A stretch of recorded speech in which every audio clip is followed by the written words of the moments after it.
Muito bem. Então, hoje vamos falar um pouquinho sobre o Fonte Viva, capítulo 131, Emmanuel, né?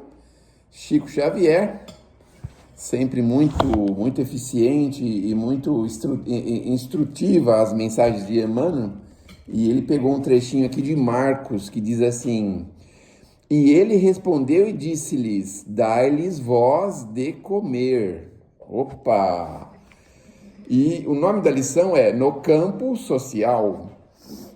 Diante da multidão fatigada e faminto, Jesus recomenda aos apóstolos: dai-lhes vós de comer. A observação do mestre é importante quando realmente poderia ele induzi-los a recriminar a multidão pela imprudência de uma jornada exaustiva sem a garantia do farnel, ou seja, saiu desprevenido, não é?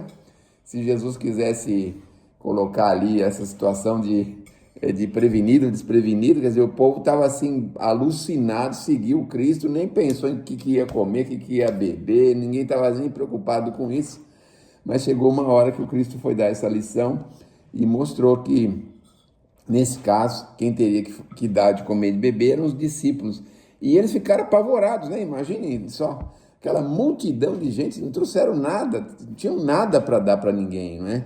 E o Cristo, então, continua com essa conversa aí, que deixou os discípulos e apóstolos bem, assim, apavorados.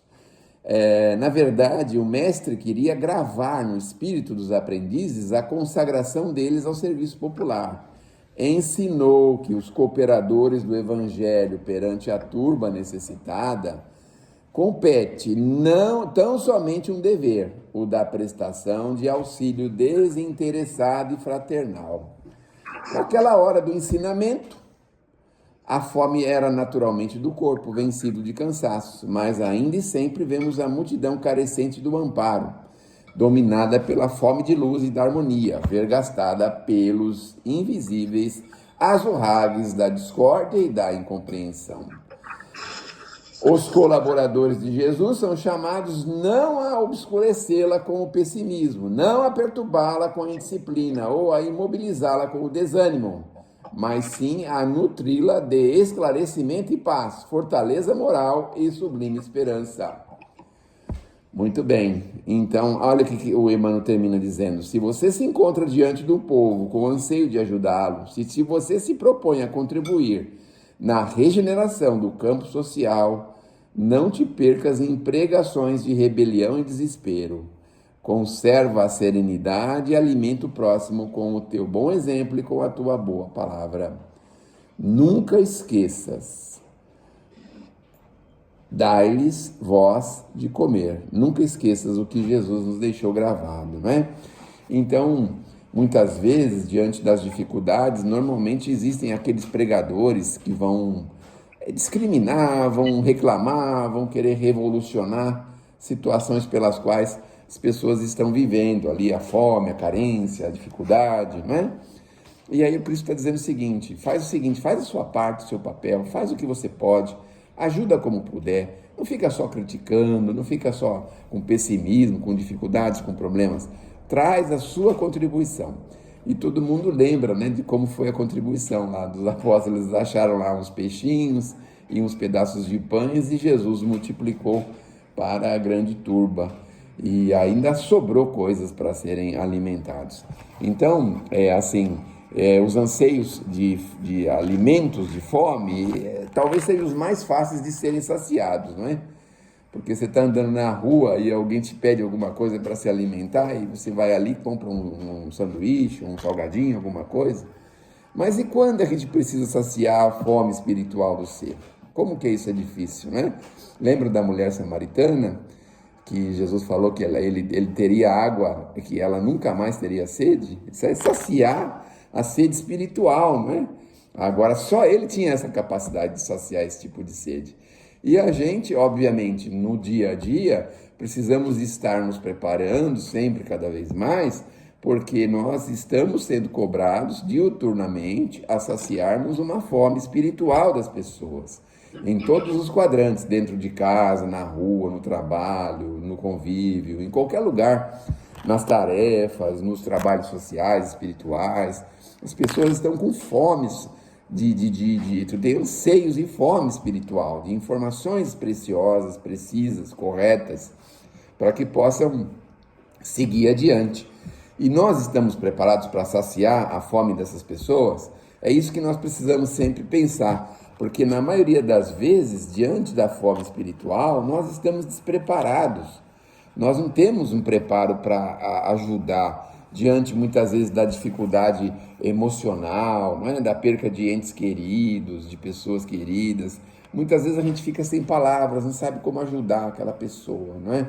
E aí vem Jesus e diz assim: dá a você o que comer, ou seja, não fica esperando dos outros, não fica mandando os outros ir para determinados lugares, orientando para caminhos ou diretrizes. Faz você já a tua primeira parte, foi o que eles fizeram ali. Eles deram a primeira iniciativa, a primeira ajuda, o primeiro apoio, saciaram a fome daquelas pessoas, no sentido de que elas pudessem sair dali reconfortadas, tranquilas, confiantes, em paz. Agora, imaginem só, se tivessem saído lá na febre, né? Ia passar pelo meio do caminho, entrar em fazenda, pegar coisa dos outros, ia ser uma confusão, obviamente. Mas os ensinos de Jesus ficaram gravados em nós. É preciso que nós estejamos preparados para oferecer, para ajudar, para favorecer, em qualquer circunstância. Às vezes a moeda ajuda, mas às vezes a palavra amiga é muito mais importante. Então, estejamos preparados, estejamos em preparo, sempre em preparo, para oferecer sempre um alimento espiritual cada vez mais refinado, não é? Porque existe o alimento espiritual refinado e o alimento espiritual grosseiro, vamos dizer assim, né? O alimento espiritual refinado vem com amor, vem com boa vontade, com tolerância, com paciência, com compreensão. O alimento espiritual mais grosseiro é aquele que a gente joga assim: vai com Deus, Deus te abençoe, sei lá, uma coisa assim mais grosseira, não é? Mas o alimento espiritual refinado vem aquela conversa amiga, aquele minutinho de paciência, aquele minutinho de dificuldade que a pessoa está vivendo, você está ali junto com ela, as palavras mais dóceis, mais compreensivas, mais amorosas, mais fraternas, sempre aquela ideia de não fazer qualquer julgamento diante de qualquer situação que seja. Então essa é a palavra espiritual mais refinada, e é isso que nós precisamos, refinar a nossa palavra espiritual, o nosso alimento espiritual.